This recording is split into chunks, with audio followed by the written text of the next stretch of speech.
Hey, Mr. Scott McLuhan, we're live. Did I lose you? Are we here? Can you hear No. me? Yeah, can you hear me? Yeah, I can hear you. All right. That's all the issues with going live and technology. I was like, let's just make sure this is all working, right? So you're just telling me that by your house that you have like a pest control company coming by like multiple times a week. And yeah, that's always you're like when you ask the question like, should I be worried? So what's fun in our neighborhood, Scott, is we have a neighbor that's gone like 6 months out of the year because they have a house in Cabo, they have a house here. Makes it sound like I live in a rich neighborhood, but like no, it's not. I mean, it's nice, but they complain about all the pests they get in their house. Everyone around them, including us, has like a dog or a cat, and so they don't because they're gone. I'm like, you need at least a cat. Like you need to like get a cat in your house for when you're not here. Absolutely not. No cats allowed. Like or a dog or something to I scare off got. the I have animals. two. I have two dogs. Yeah, like our dog, I kid you not, like scares these animals. Like we let our dog out. We know when there's an animal in the backyard because our dog takes off like a bat out of hell. And they're like, oh, they're chasing it to the neighbors. It's like the safe zone in the neighborhood because it's fenced in and there's not a pet. They're like, oh, we've found a safe area. The thing about it is, I've been here almost 4 years, and I've seen one spider. Never seen anything else. Rats, termites. I see snakes every now and then, but they're out in the front, beyond my gate, so it doesn't matter. But it kind of makes me nervous knowing that the next door neighbor twice in 3 days have them stopping by. I don't want them things, especially termites. I don't want them coming over here. No, they'll ruin no, my cabinets. not at all. Up, talk about new things in the neighborhood. We got a new coach in the division. Which one are you talking about? That's actually good. We got Pete Carroll coming with the Raiders. Yep. Yeah, you know what? I worked with Pete for probably, I don't know what it was, 5 years, 4 or 5 years. What's it like working with Pete Carroll? It's awesome. He's so full of energy. It's not even funny. And you see him shoot his gum on the sidelines, and everybody makes fun of it or whatever. They talk about it. He did the same thing in the draft rooms. We'd come in, sit in our meetings. A great guy. The thing about it, he's a better person than he is a coach, and he's probably a Hall of Fame coach. Oh wow!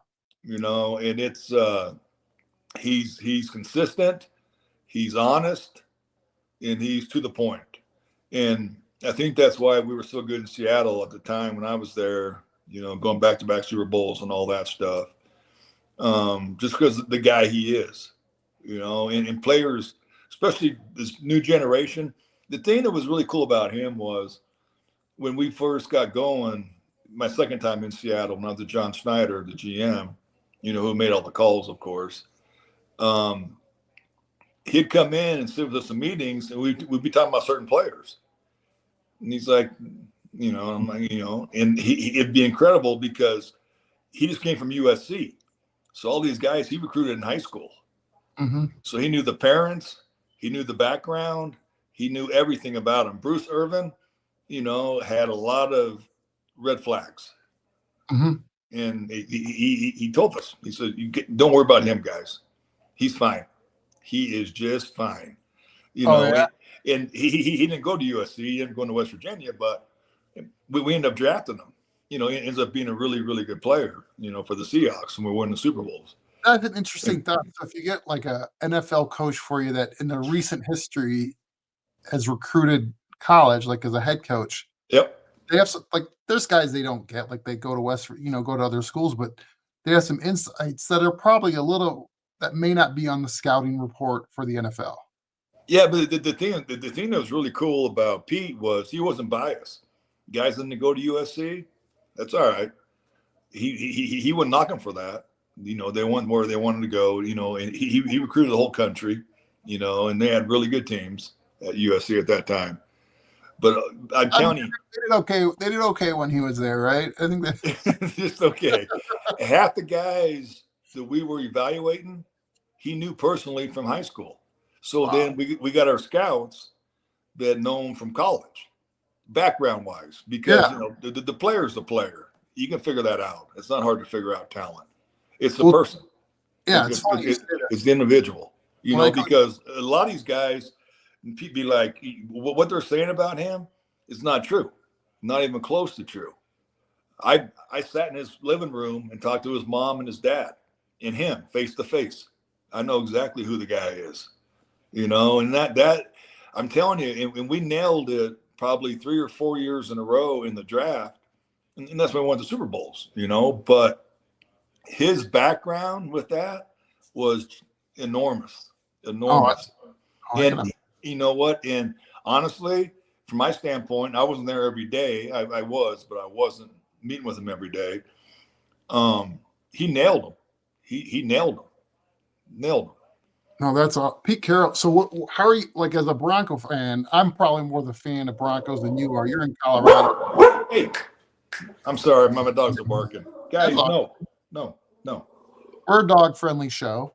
We're a dog. I got two of them, so My dog's on a walk with my wife right now, so that's good. it's You're the first smart. sport we've had out here in a while. So they're like, let's get Freckles outside, and then but with when they're looking at guys like when you're looking at our division, you got Pete Carroll coming out here. You got Pete Carroll. You got Harbaugh. You got obviously Sean Payton here. And you obviously got Andy Reid. A lot of wins amongst these four coaches, and some that like our how long is it going to take Pete Carroll to turn the Raiders around? You think? Well, the thing about it is, it's first of all, you're right. It's a really strong division, But when it's all said and done, they all are. We talk about NFC North. We can go anywhere we want to go with this. But the thing about with the Raiders is the fact that they don't have a quarterback, and that puts you in the four hole automatically from the get go. Mm-hmm. Now you're going to say you're going to draft one. They gave Pete a 3-year deal with a 4-year option, apparently. Oh, that's what I thought. Yeah, which is short term. What you have to do if you're going to try to win now, you go get a Darnold. You got to go do something like that in free agency. You have to, and not knocking this draft from the quarterback standpoint, because there'll be good players that come out of it as quarterbacks. But there's not a surefire number one coming in saying, boom, this is our guy. So And they got to move up. They're like, I think I'm looking at a mock draft here. They are in the 6th spot right now. yeah. And if they got to move up to say 1 or 2 to get the guy they want, I mean, what's that cost to move up? They go from 6 to 1 or 2. It's going to cost you a lot, way too much more than you want to spend from the standpoint that you're rebuilding, because it's not about one player. Don't get me wrong, the quarterback's very, very important, but you need 5 or 6 guys through this draft, and then sign 2 or 3 guys in free agency that give you hope. If you're Tennessee and the Raiders like, hey, we'll swap picks with you and we'll throw in Max Crosby and an extra 2nd round pick in the future, does that intrigue you? If you give me Max Crosby, I'd do that straight up. That Just guy's a difference maker. He's a difference maker, and not just on the field, in the locker room, in the weight room, in the meetings.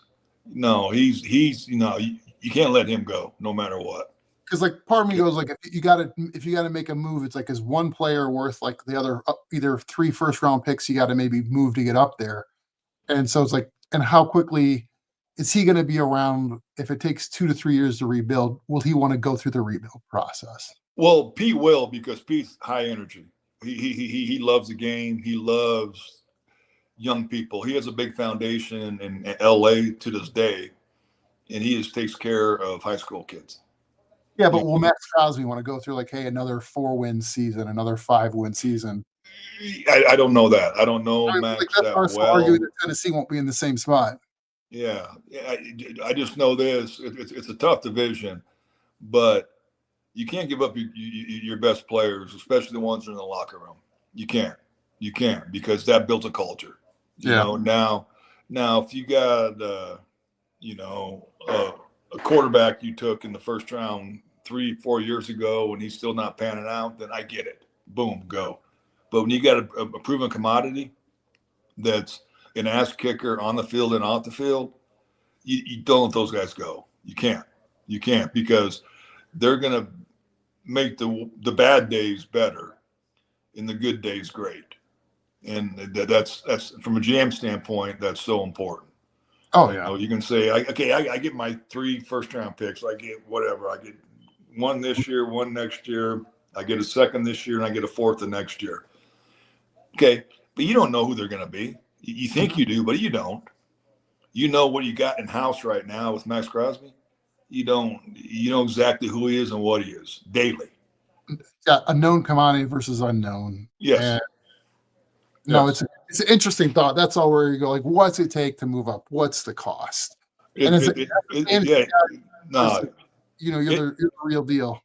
Yeah. You want to go up and who are you going to go get, first of all? Let me ask you that. Probably, I mean, Sanders or Ward, they're the top 2 quarterbacks on the board. Okay. So it's one of those, like, the question is, do you like them or do you love them?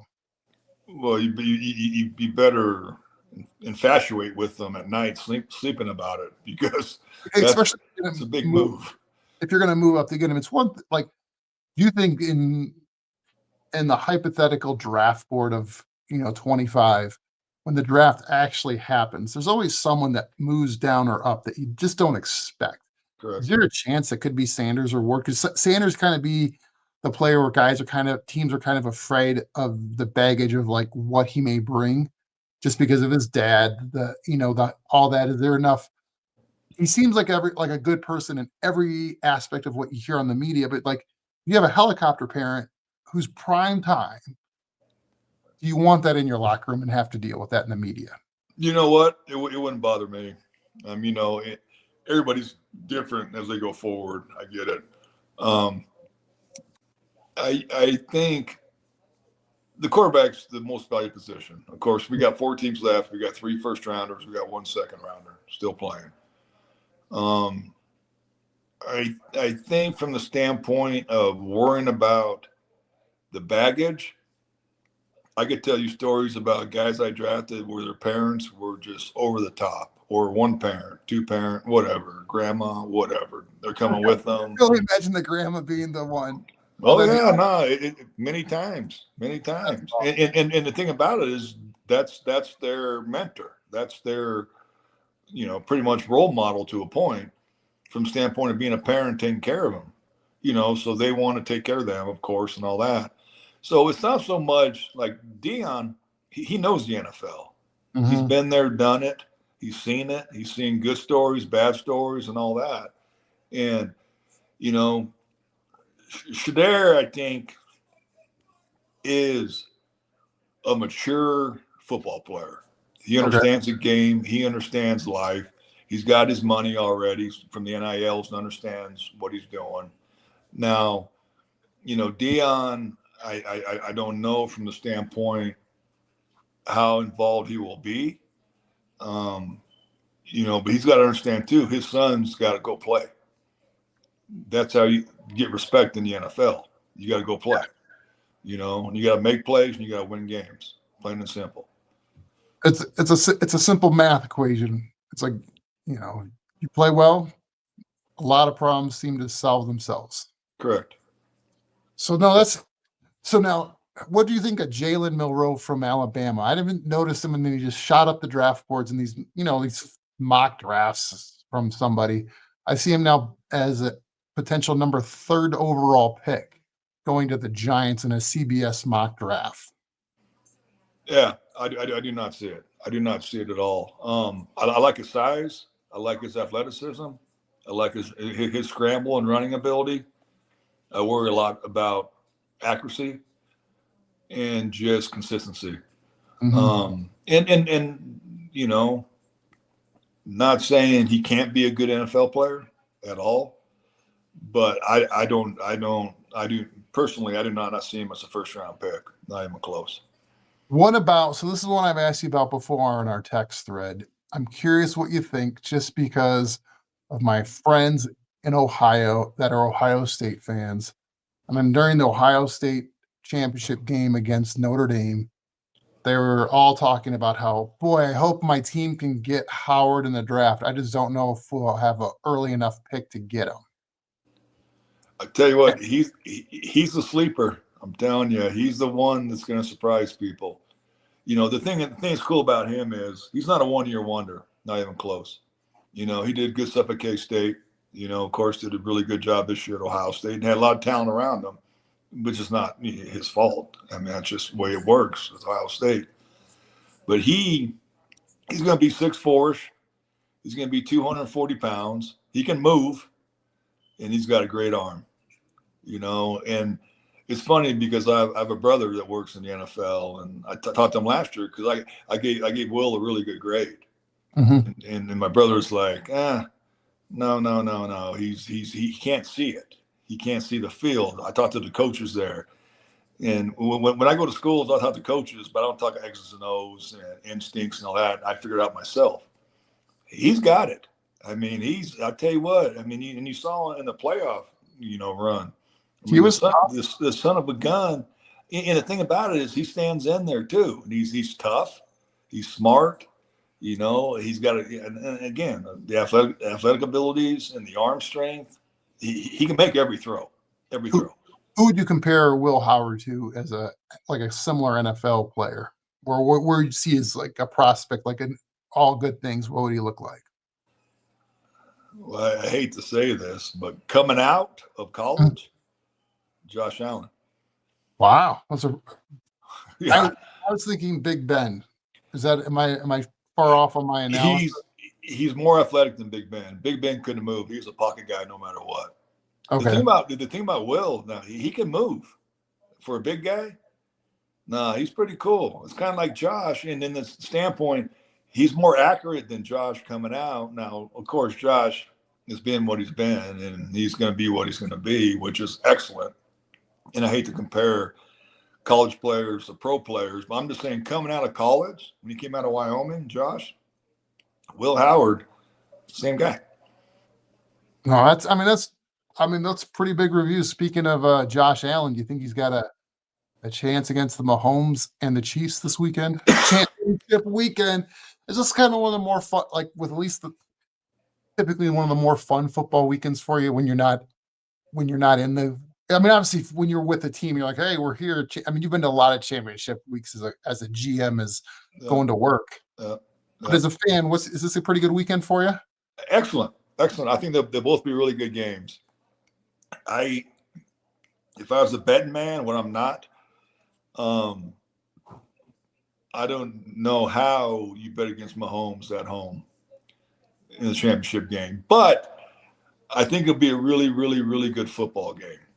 Really good football game. It might be 23-20. It might be 24-21. I don't know. Whatever it is. It sounds like the weather's not going to be too bad, from a standpoint of snow or anything like that. It's going to be cold. We got to check the weather. That's the Peter Schaefer indicator. He's up in the skies right now. So it says it's going to be about 33 degrees and cloudy. So that's not bad this time of year for KC. Yeah.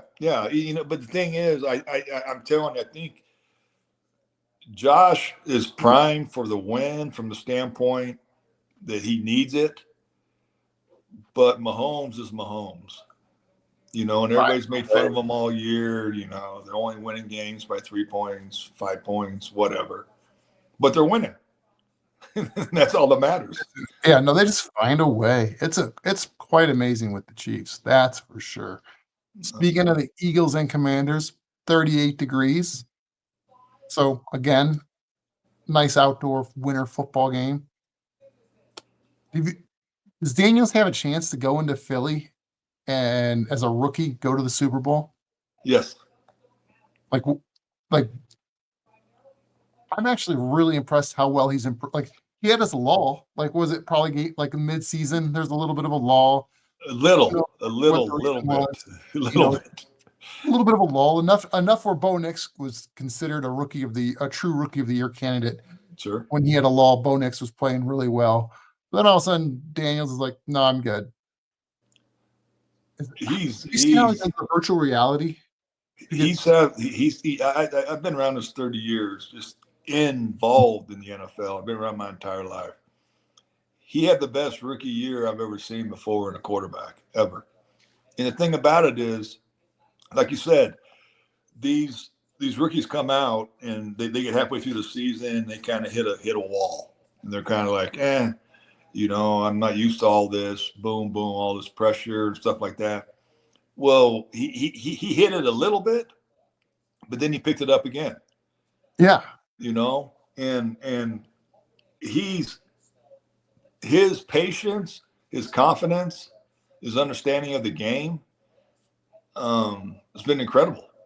I mean, he's a rookie, and there's reason why there's never been a rookie go to the Super Bowl before ever, and he's got a chance at it. And Philly's a good team; they got good defense, but I don't think he cares. I don't think he cares. And probably the naivety of how difficult it is probably a good thing for him. Right now it is. Now we'll see what happens next year. It's like C.J. Stroud as a rookie. He's just going with it. Then all of a sudden this year it's like, different story. They just fired their OC because he didn't have the year they thought he was going to have. So we'll see going forward. But as of right now, Daniels is rolling.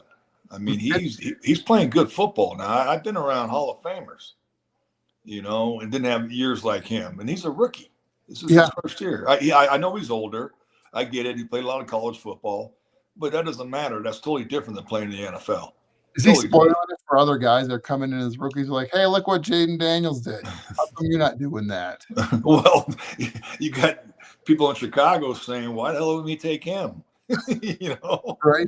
I mean, it's the same thing last year, with Bryce Young and C.J. Stroud. Why didn't we take C.J. Stroud? Then all of a sudden, at the end of the season, now you're seeing Bryce Young play well his second year, and you're seeing Stroud fall off a little bit. And not saying he's not a good player and he can't come back and do what he's going to do, but what Daniels has done, I mean, it's impressive, partner. Very impressive. And that actually makes me want to root for him against the Eagles. Well, and the thing about it is you can see his demeanor. He's never faced. You don't see the ups, the downs, the excitement, the depression, nothing. He's just the same guy all the freaking time. And I think, some of these quarterbacks, like a Josh Allen, like a Brett Favre, all of a sudden they make a big play. They're jumping up and down and running down the field and waving their hands. He just walks. He's just, okay, next play. What's next on the to-do list at the job? Correct. Okay, I got to do this. Correct. Okay, got it. No, it's very impressive. It's fun to it's fun to watch, and he's a fun quarterback to watch, and he's easy to root for. Well, the thing about it too is, I don't know if you've probably never seen him in person. He's not a big guy. I mean, he's tall and got some length, but he's skinny. I mean, he's got small bones. Is he kind of like how Lamar came out as a rookie? Kind of, yeah. And the thing about it is too, in college, of course, I watched him for 3 years in a row, for crying out loud, and to do reports for agents or teams, and he took hits all the time, hits he shouldn't take, and he always gets up. Knock on wood. Hopefully, it's this weekend. But he's got I don't know if it's a toughness. He's got some it factor that I can't figure out, because everybody was worried about him because of his size. They're like, he's not going to survive in the NFL. He's going to take hits from big D linemen. He's going to take hits from linebackers, safeties, and he's not going to survive. And the son of a gun, all he does is play every week. So I mean, it's really cool to see, and that's what's cool about, from my standpoint, my perspective of the NFL, is the fact that you can be the smartest, you can be the toughest, you can be the most athletic, whatever. You give them, 1, 3, 5 on all those things. But the son of a gun that shows up every week and produces, and you don't understand how he can do it and why he does it, it's really cool. Well, we don't see all the work behind the scenes, especially that you used to see when you walk the building and you saw guys working, when you saw guys there early in the morning or staying late, getting the reps in or practicing, doing the extra work. we get spoiled by just seeing 3 hours of work on a Sunday afternoon, Sure. and we don't see the hours that went in to prepare. Oh And yeah. some of these guys are naturally gifted. They don't prepare nearly as much as we think they do. And there's some guys that are so over prepared, it makes the game look easy for them. 100%. 100%. And the thing about it is that's really cool about it is the ones that know they need help. Well, I'll tell you this: my father was with the Raiders for 47 years, and he played for 7 and scouted for 40.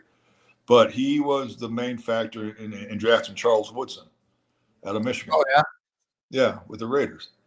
And after the first off season, my dad went out there and was hanging, with Mr. Davis, Al Davis, and Al was like, I don't think he's training very well. I don't think he's taking care of his body. So going to the second year, and he fell off a little bit. Mm-hmm. And he's playing corner, not safety. And so Al had my dad come out again and talk to him face to face because my dad was the corner, all pro corner for a couple of years. And so, I mean, he understood the position and all that. And he told Charles, he says, you have to condition. You have to sleep well. You have to eat well. Your diet's got to be right. You got to work out. You can't just live off your natural abilities, and he did. And the guy goes on and be a Hall of Famer. Of course, he goes to Green Bay eventually and plays safety and does all that. But little things like that matter so much, for some of these great athletes that they don't think they need to train like everybody else. I'll never forget. I bring his name up all the time because I respect the love out of him. Is Frank Gore, and he'd be in the off season, and he'd be back in Miami, and he'd send me videos of him picking up tires and putting them down, pushing, sleds. And for a running back, that's very unique. But he says, I'll never not let my work ethic affect my production on the field ever. But a lot of guys aren't like that. A lot of guys are like, shoot, I was a first round pick. I'm good to go. Let's go hang out in Cabo for 2 weeks. And, and it's just the really good ones I've been around, which is a lot of them. They work their tail off year round, even more so in the off season than in season. Speaking of guys that work their tail off, I don't know if he's going to connect. Peter Schaefer in flight. United Wi-Fi. Is it coming? Peter Schaefer, super agent, Esquire. I'm assuming CJ's interviewing for more coaching positions. That's why he said he couldn't be here. Whenever he says he can't be somewhere, I'm like, he's interviewing for more coaching positions. That's all right. Hey, Peter, we'll try to get you when you see the image here in the green room. We're trying. We're going to blame the Wi-Fi. United's better than others with Wi-Fi. I'll give them that, but maybe not enough for a video call. See if we can get audio. Peter Schaefer checking in. Peter Schaefer. All right. We'll try again later. We'll try. He's sitting in his first class seat and having lunch right now. See, and I don't know what that's like. I'm sitting there like I'm in a, like, it doesn't matter what airline I fly. I'm 6'3", Scott. I know we haven't met really in person, really. So, like, my loving thing I do for my wife is I take the middle seat sometimes. That's nice of you. I'm only 6 foot, but I've flown in the middle seat many, many, many, many times. So when they fly you around to scout, like when you work with all these teams, do they like upgrade your seat, or are they like, hey, now you're economy, you're flying? Well, the thing is, even as a general manager, I had like 2 secretaries, and they'd be like, okay, we're going to book you first. I'm like, no, just book me coach. I don't need to. You guys don't need to spend that extra money. The organization doesn't need to spend the extra money.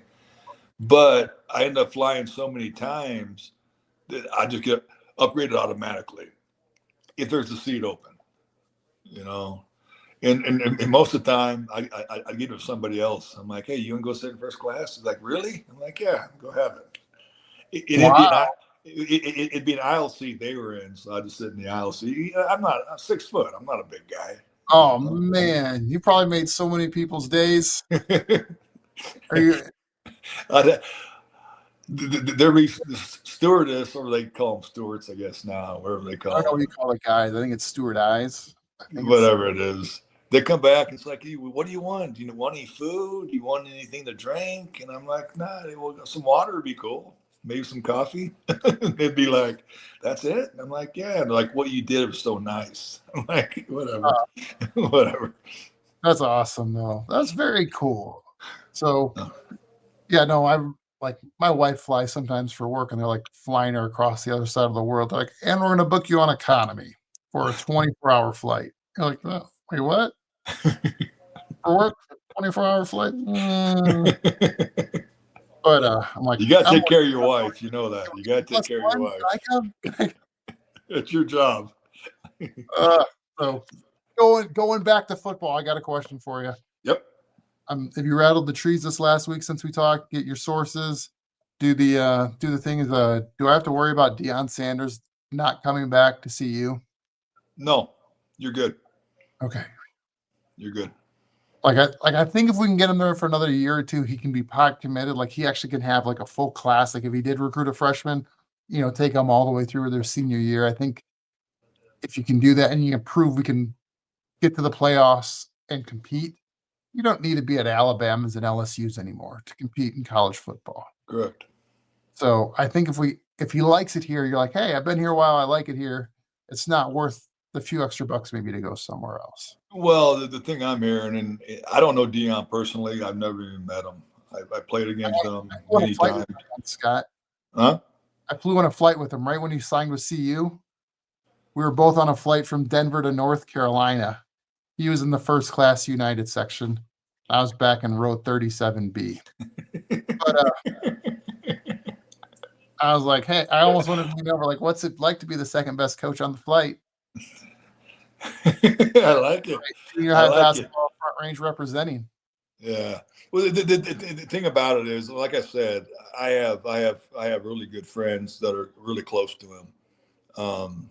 Like I said, I have not met him personally ever, but so I was asking them about it. Why wouldn't he go? Why wouldn't he go? Take the money and Cowboys and get out of college football. And he says, and two of them told me right away, the first thing, the main thing that's important to Dion is the fact that the kids he's recruiting and the kids he's already recruited and brought in, he's got to finish the job. Mm. He tells them, he gives them his word. He tells the parents the word. Listen, because I promise you, especially this, right now, what's going on as we speak is the recruiting. Oh, yeah. And I guarantee the parents are asking, are you going to be there? So if I send my son to you, are you going to be there for him? And they're saying to a T, he's telling them all, yes, I'm there for him. I'll take care of him. No, that's awesome. It's beyond awesome. It's beyond It's awesome. and I think he's done such a great job for CU and just revitalized the program. Like if he left, I'm sure there's probably a bigger name coach in the sense like bigger than what CU's had in the past that would Yeah. be interested in taking it over, but it's not going to be the same. No, And so no. I don't know You if he can want go.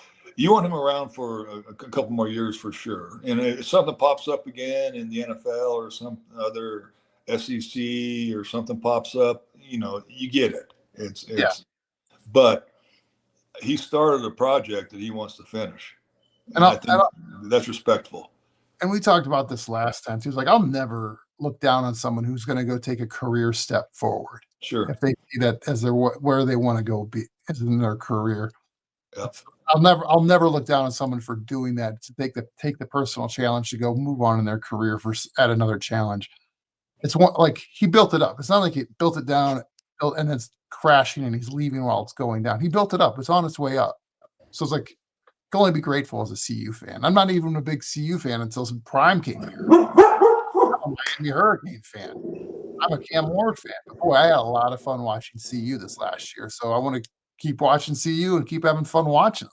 So I'm biased for Prime.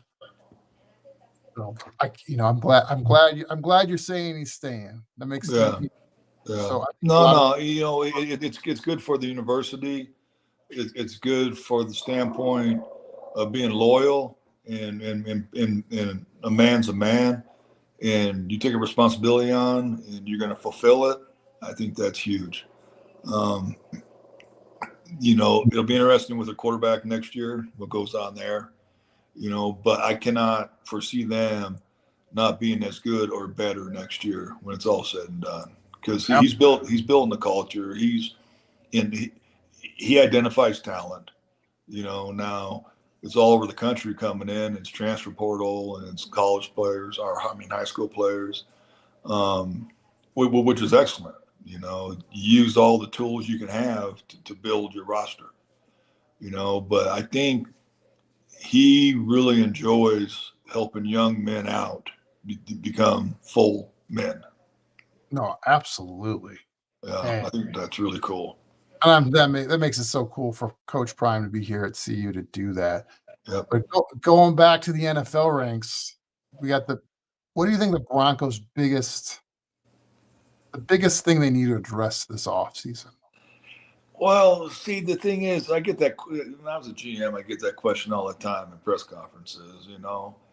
Just the You have, best football. you have like a candid answer. Did you practice your press conferences? You be like, hey, bring in the intern Rob No, questions I, at me. I'd have PR come down to me and be like three people. And I'm getting ready to walk into it. I got my suit on, my tie on, and I feel Wait, like what? You had a suit and tie? I feel like a monkey. No way. Oh yeah, I always had to wear Did one. you keep your office at 62 degrees too, like just so people wouldn't stay in there long if you didn't want No, them but I had an automatic door that would close. I pushed a button underneath my desk. I had Bill Walsh's office. It was cool. I was like, dink, gone. Don't come in. Okay, But did you practice like for PR stuff? Did they go like, hey, these are the questions we think you're gonna get?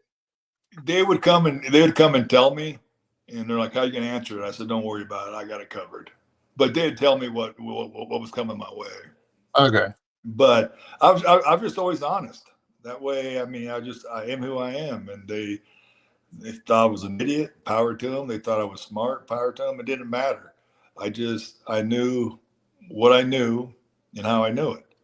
And it'd be, and they'd ask all kinds of questions, depending on if it's coming up to the draft or free agency or training camp, the roster breakdown. And I never really gave names, especially like with the draft. They're always like, okay, well, you got this pick, you got number 7 overall.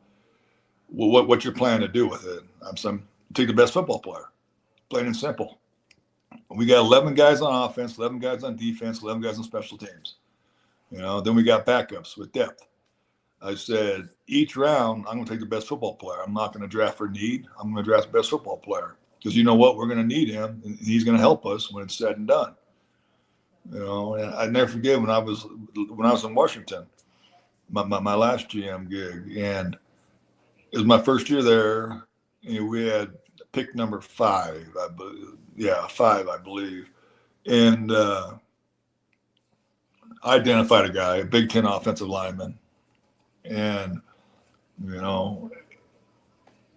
I knew he's going to be a damn good football player. He played tackle at Iowa, but he was going to end up being a guard.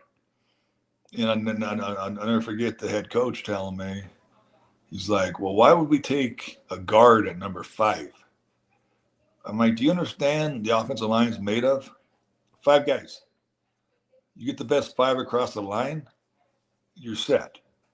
You're set. You can run the ball, you can throw the ball. It sets everything up. His name was Brandon Sheriff, and I took him in 2015, I believe, 2015 or 2016. And he was the first. Sexy pick, Scott, for the first round. Come on, you need a sexy pick. You need something that's good. Yeah, it wasn't sexy at all. But Come on. but the thing about it is, I didn't care. I just wanted a football player. And he was 6'4.5", 325 105 pounds, smart, tough, great work ethic. Ferentz, the head coach at Iowa, I know well, who's an O-line coach, who was in the NFL before he went to Iowa and became the head coach. He's everything you want. It's a no miss. And there's a kid from Florida named Eric Flowers, who was 6'6.5", 330 pounds, 35-inch arms, who the Giants ended up taking, I think, like maybe a pick or two after us. And that's the one the head coach wanted. And he's like, that's the one we should have taken. Well, he got traded 2 years later, and our guy was the first pro or all pro for the Redskins like in 20 years. It was cool. I'm always fascinated by the draft because I'm a fantasy football nerd, and I always think I know better, but I don't. I know I don't, but it's always fun to think I do, right? We all don't know. We try. Like if you're sitting on the 5th pick, let's just say that year. Like how much? Like obviously you have your reports on a ton of guys because let's just say I'm sitting there at 27th, and I go, or somewhere later in the round, and I go, I really want that 5th pick. We love that guy that's there, and we're going to move heaven and earth to get him. But or it could, whatever. So how, you're probably prepared for any situation because if someone blows you away, with, for a trade at that number 5 spot, they're going to give you Max Crosby and, and a couple extra large pizzas and some other fun stuff. You're like, yeah, no, I want that. Okay, I want it. It's how, what's your report? You probably have, reports on every guy that could be, the top, 200 guys in the draft? At least 200. No, it's the top 400, whatever. Even the ones that are college free agents. No, because you got area scouts do all their stuff. You got your college director does his stuff, and then if you have a personnel director, he does his stuff, and then the GM does his stuff. Has there ever been a draft where you've been so surprised with what happened, where you're sitting when you don't have the number one? Number one, you can control how it starts, but when you're there, at 7 or 10 or 12, 100%. You're going, wow, I didn't see this happen. I didn't see this guy falling to us. 100%. Every year. Surprise that you recall happening in the draft. Every year I see it. Every year. Zach Wilson going number 2. The 49ers trading up number 3 to take Trey Lance. Mm-hmm. I never saw it. And, and I'm not saying I'm a quarterback guru at all, but I watched all of them. I watched multiple tapes on all of them. I wrote reports on all of them. I gave them all grades. And, it's the same, not knocking it because hopefully they both end up being good players, but I don't see Sanders and Ward being number 1, number 2. Not even close. In Mahomes, I mean, not Mahomes, but Milroy with Alabama. I don't see that. I don't see it at all. I mean, I see him being a backup for 2 to 3 to 4 years, and maybe you get lucky and hit on him. But you're taking a guy in the top 5, top 10, top 15, top 20. There's some damn good players on the board. Damn good. They're going to come in and help you year 1, big time. Mm-hmm. Big time. And people put positions at certain, specialties. Well, he's a safety. He can't go in the first round. Why? Why can't he? If he's going to help you win games, why can't he go in the first round? He's a guard, a center. Are you kidding me? Of course. I mean, if they make your team better, well, we got to, and some organizations, I never had this problem ever with ownership, will get involved. And say, well, we need a quarterback or we need a running back or, my wife said this or my son said this. I heard I'm like, cool. It's not going to happen. Scott, I can imagine when people tell you that you're just sitting there like this with your 3 Super Bowl rings. That's right. What were they saying? That's right. Hold on, in the way here. Sorry, I couldn't hear with all the clanking of my rings hitting each other. And I respect it because it's, you got a pecking order, and I get the owners of the owners. I get all that stuff, and I'm cool with it. But still, I got hired to do a job. And when it's all said and done, my job is to build the best roster I can possibly have. I got a lot of good people around me, which is very important. I got really good coaches around me, which is very important. But Also, when it's said and done, I'm the one that had to make the decisions to say yay or nay. And then that's why I said, people are like, well, 6 of the top 10 teams this year need quarterbacks. Okay, that's fine. Blame yourself from the past. You didn't take a Bo Nix or whatever, but also understand, I believe you cannot draft for need. You can't late in the draft. If say all of a sudden you need a big offensive tackle that might have a chance in the 6th, 7th round, cool. Up early, take the best football player, because I promise you, with injuries, and it's going to be 18 games before you know it. It's already 17. It's going to be 18. When you got preseason, then hopefully you make the playoffs. You're going to need depth, and the thing about it is, well, we already got a really good offensive line. Well, not when we got 2 guys hurt, missing half the season. That's why we drafted the son of a gun. You know what? He stepped in, and we didn't lose a stride. We didn't lose a stride. No, it's interesting to think with the depth and the issues. Like I don't know. It's hard to argue with you because you did the job and you did it well for so long. You're like, no, I would draft for need at some level more or weigh it more. But like, I don't have a good argument to say otherwise. You're the one that's done it and has the receipts to prove it. So it's like, well, the thing about it from your background with basketball, don't you just want the best player? I know you want a 7-foot center. That'd be great. I mean, because you need height and length and all that. But don't you want a guy that's going to score points, play defense? I would argue the difference between basketball and football is basketball over the last few years has turned positionless. Jokic has proved that. Aaron Gordon, like the Nuggets have proved that, and other teams too. Even with Wembanyama and with the Spurs, it's not like you have, hey, we're drafting in a center. You're drafting a 7-footer who can handle the ball, bring the ball up, can shoot, can do all the things that guards can do, but he's 7'1" that can do it. It's like where in football, it's not as positionless. Obviously, you got a guy like Travis Hunter who's kind of changing it a little bit, but that's an anomaly. It's not going to happen. It's not going to change the game and how you're not going to have the center all of a sudden turn around and all of a sudden, rushing the quarterback on defense. Yeah. It's not going to happen often. So how do you, it's like in my mind, there's a weight for position, but then there's a weight for need too. Like I imagine there's also like, you're looking at your depth chart and you're going, well, we're going to sign this free agent that's going to fill this hole over here. Correct. But boy, it'd be nice to have a first rounder sitting behind it. But like if you just spend a ton of money on a left tackle, even the best player on the board's a left tackle in the first round. You may go, I need someone that can rush the passer. The thing about it, which I won't get into very far, but with the pro free agency in the NFL, it happens after the draft, and I don't understand why it's not. Yeah, I don't understand why it's not before the draft, because if all of a sudden you do fulfill an offensive lineman that you pay some money to, a good player, or you think is going to be a good player, then now that changes your draft strategies. But again, I'm telling you, and it's like I said, I've been around this a long, long freaking time. You just take the best football player.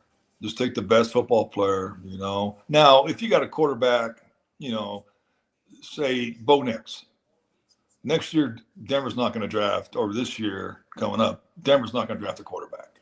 Not for the first round. No, if they do, it's going to be in the 5th, 6th, 7th round. Actually, but backups, maybe we will. Maybe they're going to go. Maybe they find someone. Maybe they get Howard in the 3rd round, and they're like, "Hey, you know what? That's a pretty solid backup." I'll tell you this: when I was in Green Bay and Ron Wolf, we talked about this. Probably I already said that he's a Hall of Famer, first GM Hall of Famer.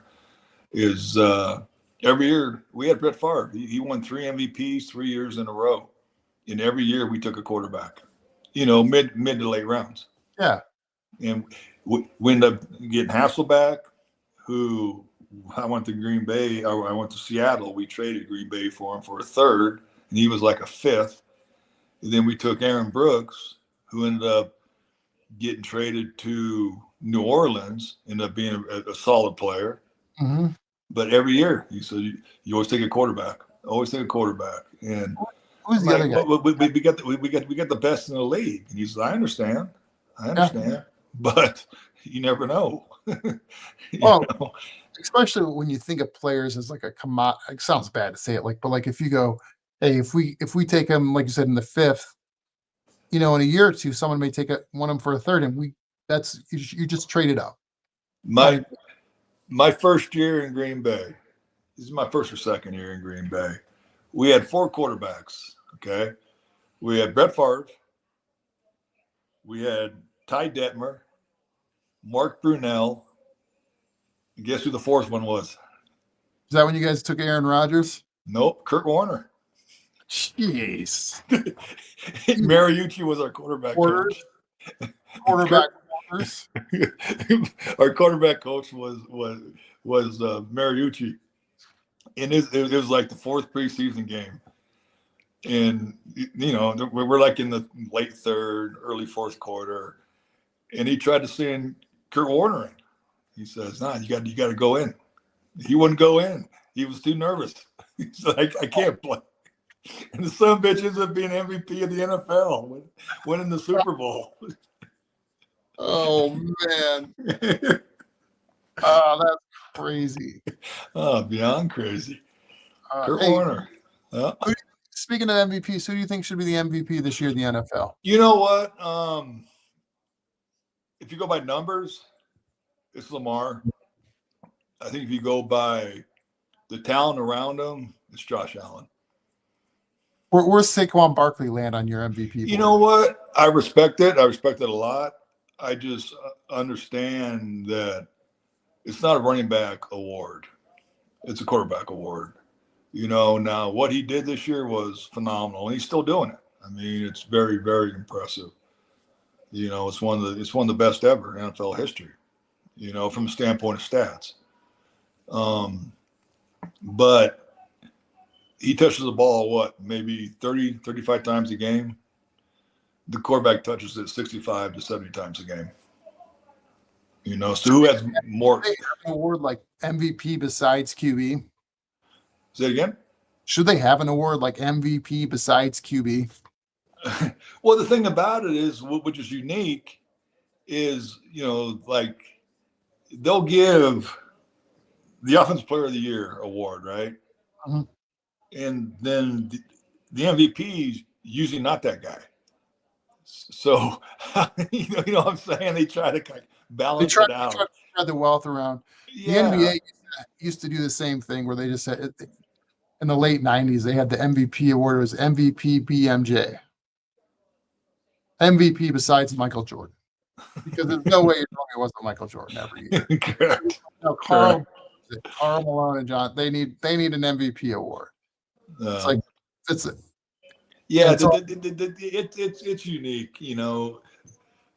The Pro Bowl stuff I think stinks because it's like your father Dan. You know what I'm saying? Once you had a couple years, it's like automatic. Because there's players that I had on my team that were not Pro Bowl players, but they got in because of their name. All pros totally different. All pros legit. okay. So like with Lamar getting all pro, I mean that's from that's from the players and the coaches. Yeah.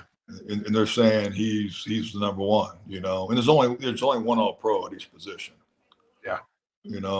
So Yeah, I could see how that would be the heavier weighted than, it's like at least now Saquon, I don't know. I'm assuming he was all pro. I didn't look at the list. yeah, he was. So and that at least gives some credibility where that being a GM for so many years in scouting, guys, if someone wanted to offer you a GM position, but outside of football, what sport would you want to go GM? Would you want to go scout for and build a team for? Baseball.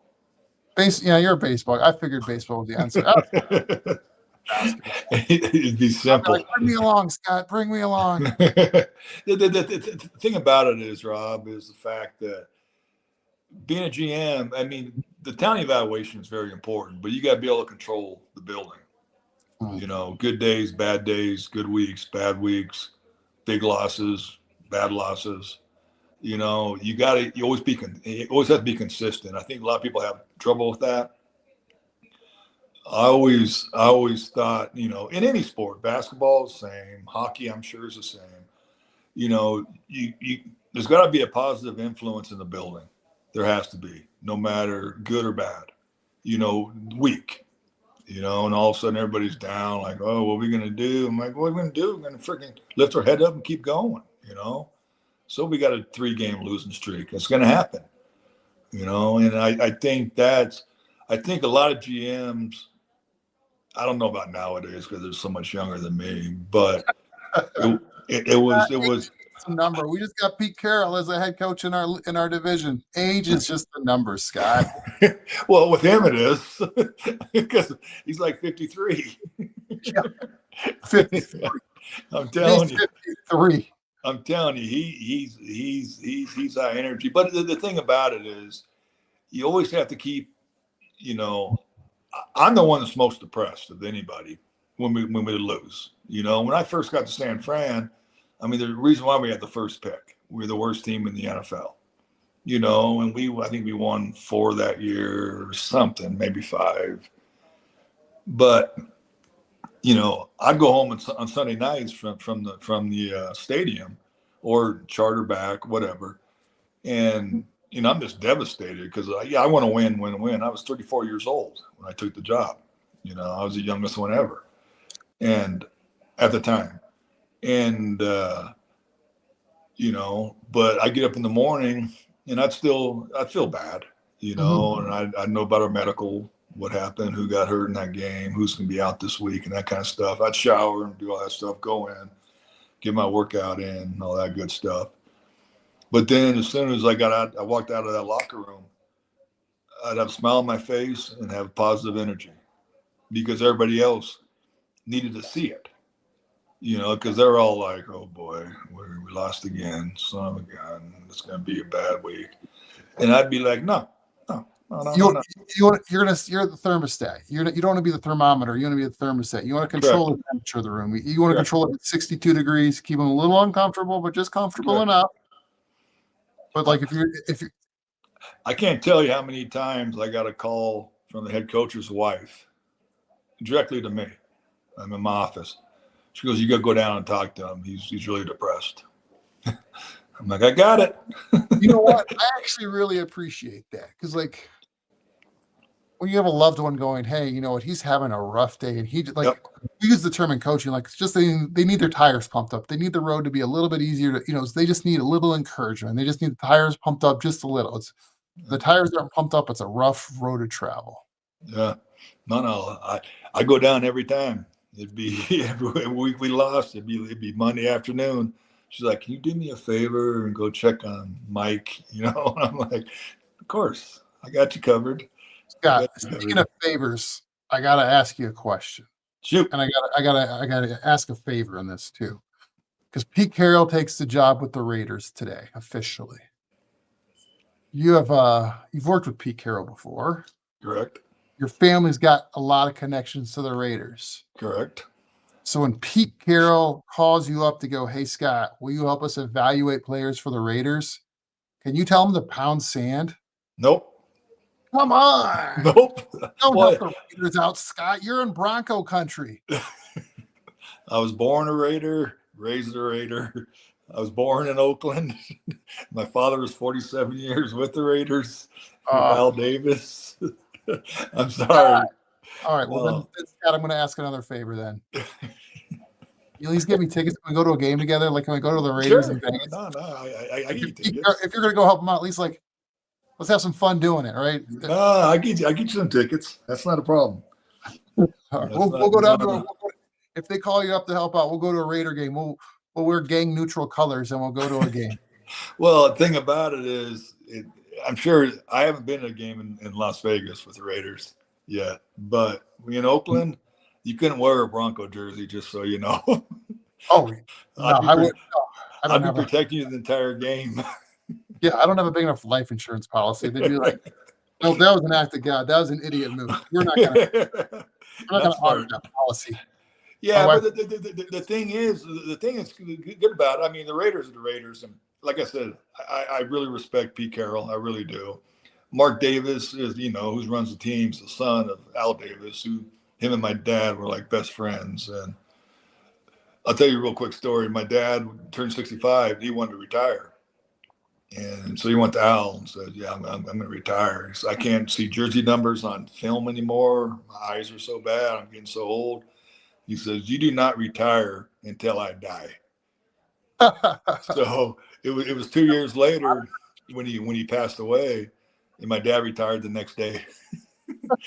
But it's that much respect.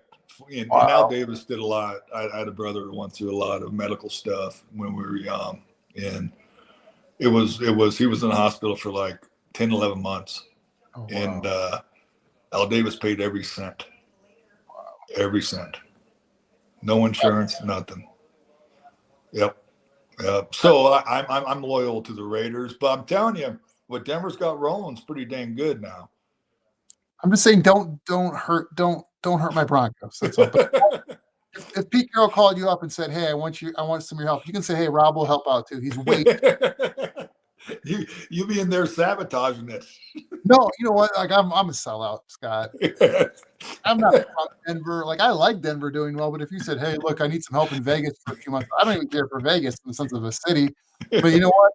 I'd go help out if like who's writing me the biggest check? Wait, pay me? I'll be there. Let's go. You can't do that. You got to be loyal. You're the one that's not loyal to the Broncos right now. I've never been loyal to the Broncos. I'm not knocking the Broncos. I got some really good friends working there, really good friends. But I guess as long as you're consistent. But like I'm really a Dolphin fan. And yeah, from growing up in Toledo, a Lion fan. Somehow, like you want the Browns to do well, but they just keep finding a way to throw like a stick in their pedal or in their spokes. they tried, but it's not working. I know. Goodness. I was there for a year with Cleveland. I told you that I was with John Dorsey when we took Denzel Ward. We took Mayfield. We took Nick Chubb.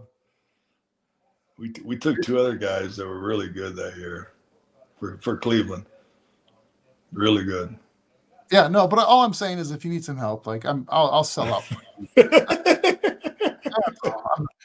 I'm not, it's like I don't have family. I don't have any familial connections to any NFL teams. The biggest connection I got, like I'm friends with Bruton who played for the Broncos. But my guess too, if the Raiders asked him for help, he'd probably be like, "Sign the check." I think he would. Maybe if I'm wrong. Sorry, Dr. David. He's a smart enough guy to be like, "Who's writing the checks?" What about your players you're coaching now? Don't you want to be around them? I love my guys. They're junior high. They're junior That's high. all right. It's still, you got a big impression on their lives. I love coaching these guys, but you know what? Guess what? If I said, "Hey, look, Scott's taking me to the Raiders," just going to the Raiders. We're gonna go to his house now, probably, and their parents would probably drive them to come make my house. Like, this is gonna help out the Raiders. I'm like, the eggs are too expensive today. Don't do it. they'll be spray painting your house. Right? Like, he's a Raider. Can't do that. Scott, as always, a ton of fun. I always learn something talking to you. So thank you so much. Any parting words here before we wrap it up? Championship week. You know what? I do. And I did not go to the funeral, but Mike McCartney died. Oh. Not Bill McCartney. I'm sorry. Mike's the son that I used to work for. But, CU coach. Okay. And yeah. And my brother went, and he said a lot of players showed up, ex-players. He said it was really, really cool. Really cool. He was a good coach. He won a national championship. He kind of brought CU out of nowhere to somewhere, So, but a really good man, really good person. But it was time. It wasn't like it was sudden or anything. It was time. He lost his wife before that, and yeah. But Bill McCartney was. Anybody who listens to this know he was a really good person. He made our society better. He was big in Promise Keepers. Running that. So good dude. But my brother Dave said it was really cool. The turnout, really cool. It was in Boulder, I think. It was either yesterday or 2 days ago, maybe 2 days ago. But he said it was really cool. Our hearts go out to the McCartney family. It's always tough to lose a loved one, even when it's expected. That's for sure. Yep. But you know what? Life goes on, and You remember the good stuff, not the bad stuff. Just keep going forward. You know. Absolutely. Well, Scott, it's been an absolute pleasure today. Thank you so much. We'll see you next week. We'll talk about what's going to happen with the Broncos and we're going into the Super Bowl. Oh, it's a big. We'll It's gonna be a big weekend. We'll see what happens this weekend. We'll have a different conversation next weekend. Just so you know, just to be fair, because I asked you to pick, I'm taking Washington and I'm taking the Bills. I want to. Gotcha. I'm Two road dogs. I always say, like, when I don't have a dog in the fight, like, I got to take, I like the underdog story, right? No, I get you. No, you know what? But my first feeling was the exact same because I have a friend that calls me and he always wants to know about betting, which, you know, I can't bet because of NFL and that kind of stuff, but I can tell him. And my first impression was the exact same thing. Take both of those. But then I started thinking, Mahomes. It's like if I had to put my mortgage, I'd put it on the Chiefs. Like, let's just be fair. Like, you don't yeah. like, they're the two-time champ for a reason, and until the champ gets knocked out, Correct. You don't bet against them. Well, they won 3 of the last 5. Yeah, and I'm a fan of excellence. So it's like it's a love-hate thing where it's like you get tired of it. I get you. You get tired of it. I'm with you. When the Patriots were killing it too, it's like I'm a fan of excellence, even though they're destroying my Dolphins every year. You just kind of go. It's like if it's in business or sports or whatever, when someone's excellent at what they do, it's like there's people in business or in sports that somehow get lucky and do well. Like there's something that for whatever reason, the wins that their sales and it works out well. Then there's it's like to do it well over and over and over again is a sign of excellence. Yeah. And that's where it's like, it's hard to dislike. And people want to go, oh, it's the refs playing favorites. No. It's a 60-minute game and teams make their mistakes again. It's like you didn't play a game that, you were close enough to win, but there's like, if you're leaving it in the refs' hands, it wasn't close enough to knock out the champ. And thing about it, Rob, is, me being lucky enough to be around as long as I have in the NFL, like you said, you respect excellence. You respect good football players. They're consistent and good people too, And they didn't do it the easy way too. When you look at Tyreek Hill, where they let him go, we're like, oh, they're going to fall off by letting some of these star players go. It's like, no, they didn't. Like they found ways to replace guys. They made difficult decisions and kept moving forward. Which is whether it's sports and life, it's really hard to do. Correct. And to do it well. It's like it's more than just Mahomes. Mahomes is a great piece, but you have Andy Reid, and I don't even know who the GM there is in Kansas City. I'm sure you do. Yep. But like, they're the ownership from top down to like probably even people that we'd never hear of and know their name could walk down.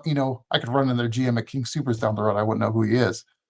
But it's like they're doing good things well consistently over time, and that's something that should be praised. Well, and respected big time, because it's not easy. The NFL is not easy. I don't care who you are, what you are.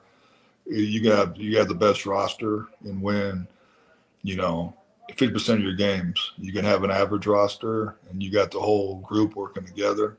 You're going to win more than the others. It's really cool. That's why I think the NFL is so big nowadays, because of parity. Oh yeah. And the salary cap helps out, of course, but still, it's just consistency. I mean, look at Pittsburgh with 3 head coaches. 50 years? Yeah, it's amazing. I mean, it's just incredible. You got a guy in Carolina who's had 8 and 12 years. Yeah, it's a culture mindset where you're like, this is how we're doing it, and really it helps the players know that they're not running the roost. Correct. So 100%. All right, my man. Yeah, I could keep talking to you for a while, but I got to go take a bio break, and then I got to go lose some water weight. It makes 2 of us. Scott, it's been a blast. You take care, Rob. Good talking to you, buddy. Good talking to you too.